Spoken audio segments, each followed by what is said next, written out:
ये कहानी लगभग हर घर की है, जहाँ शादी के बाद लड़के की माँ और लड़के की बीवी को ये असुरक्षा हो जाती है कि कहीं उनका पलड़ा लड़के के सामने हल्का ना पड़ जाए।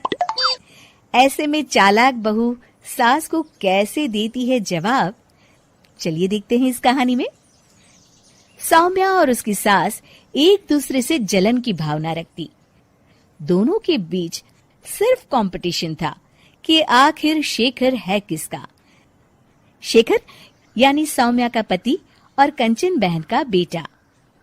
एक दिन सौम्या अपने कमरे में शेखर से फोन पर बात कर रही थी। हेलो शेखर, मैं ना आज सारा दिन घर का काम काज करके थक गई हूँ। क्यों ना शाम को किसी क्लब में चले? Okay baby. कमरे के बाहर कंचन बहन सौम्या और शेखर की सारी बात सुन लेती हैं। बड़ी आई मेरे बेटे को लेकर क्लब जाने वाली। शाम को तो वो मेरे साथ मंदिर जाएगा। शाम को शेखर जल्दी वापस आता है और सौम्या भी शानदार ड्रेस पहनकर तैयार रहती है। अरे शेखर बेटा, अच्छा हुआ तुम आ गए। बेटा लगता है मेरी कमर में लचक पड़ गई है।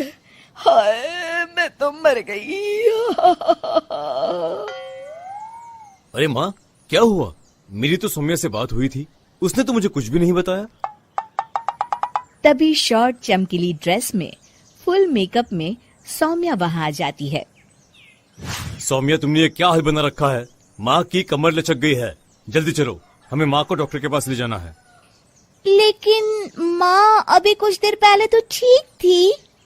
हाँ, मैं तो नखरे कर रही हूँ ना। नहीं माँ, सौम्या का ये कहने का मतलब नहीं था। चलो, हम अभी डॉक्टर के पास चलेंगे। सौम्या परेशान सी माँ की तरफ देखती है। शेखर माँ को पकड़कर कार की तरफ ले जाता है कि तभी कंचन सौम्या की ओर देखकर आंख मारती है। कंचन सौम्या की तरफ शरारती हंसी हंसते हुए कहती है, सौम्या बेटा, जरा खाने में कुछ चटपटा बना लेना। मैं शेखर के साथ डॉक्टर के बाद मंदिर जाऊंगी और हमें आने में देर हो जाएगी। शेखर और कंचन जैसे ही कार में बैठने जाते हैं, सौम्या वहां आ जाती है। शेखर, मुझे ना माँ की बहुत चिंता हो रही है। क्यों ना मैं भी आपके साथ चलूं? खाना मैं घर आकर बना लूंगी। वाह सौम्या, तुम कितनी अच्छी हो। तुम्हें माँ का कितना ख्याल है। सौम्या कंचन की ओर देखते हुए, आखिर तुम्हारी माँ मेरी माँ भी तो है। अरे नहीं सौम्या बेटा, तुम परेशान ना हो। अरे माँ नहीं, सौम्या भी आपके ठीक होने तक परेशान ही रहेगी और उसका मन भी काम में नहीं लगेगा। चलो सौम्या, तुम भी साथ चलो। सौम्या पार्टी की ड्रेस में ही शेखर के साथ कार के सामने सीट पर सवार हो जाती है।